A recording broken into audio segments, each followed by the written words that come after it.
All right, question 3. All right, kind of the same idea. A little bit more involved triangles, as we can see. On question 3 here, they give us on the first one, AC is parallel. AC is parallel to BD. Now, there. And then we also have AB is parallel to CD.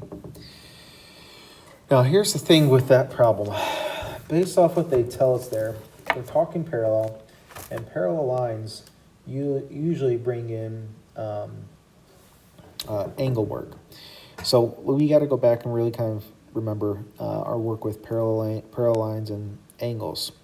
Because if I focus on AC to BD, what we have right here is alternate interior angles.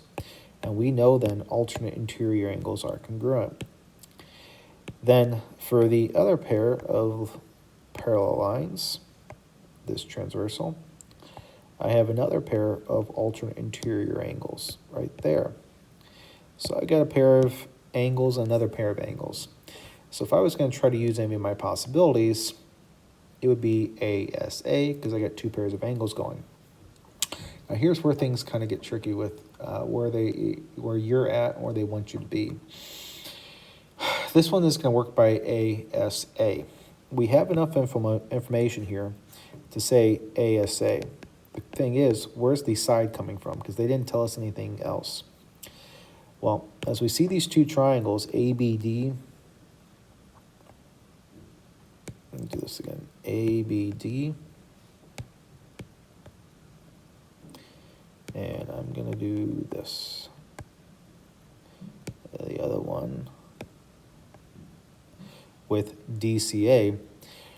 We notice this in that green area that I highlighted, they're both sharing side AD.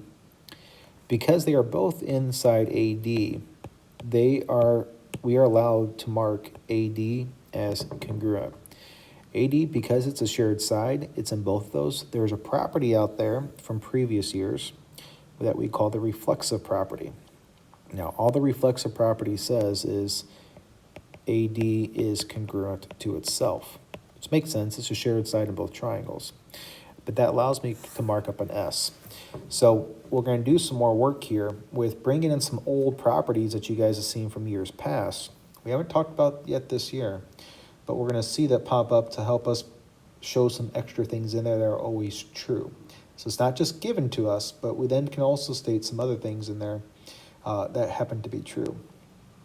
So number 3, ASA. Letter B, mark up what you got. EI is congruent to GH. And then that large side, EH, okay, this is where it gets maybe a little tricky to make sure you identify, is congruent to GI, okay? So we get those two triangles marked up with some sides. And the thing is, when I look at what we want to look at, EHI, and the other triangle, GHI, they are sharing this side right here. IH is in both of them. And because IH is in both of them, that is again what we call the reflexive property. So this one is going to be true by side, side, side. They gave us two pieces of info, and we had to extract out the third piece by using an old property we call the reflexive property.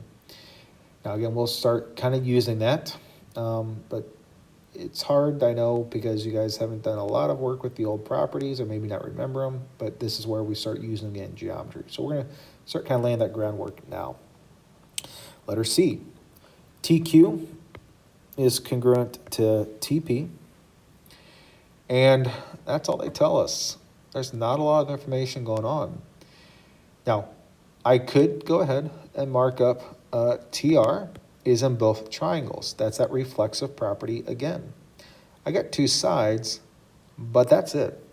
I cannot state that QR is equal to RP because I don't know that to be true, and there's not a property in there for that. So this one is going to be not enough info. Yes, I can bring in that reflexive property, but I'm kind of dead in the water right there at this point, okay? All right, last one, letter D. Let's mark up what we got. It says TR intersects NP. They say NU is congruent to T, let me rephrase that. TU, they said, is congruent to RU. And then they say NU is congruent to PU. Now, is that enough? Now, here we see this bow tie picture again. And anytime we see this bow tie picture, we go back to here what we did on the notes. I mark in those vertical angles. Vertical angles are always congruent. By doing that, saying that angle TUN is congruent to angle RUP, because vertical angles are congruent, we do end up with side angle side. So that's just the thing that we know to be true, piece of information we can bring in to give us that extra part to say side angle side is working. And like I said, we're going to do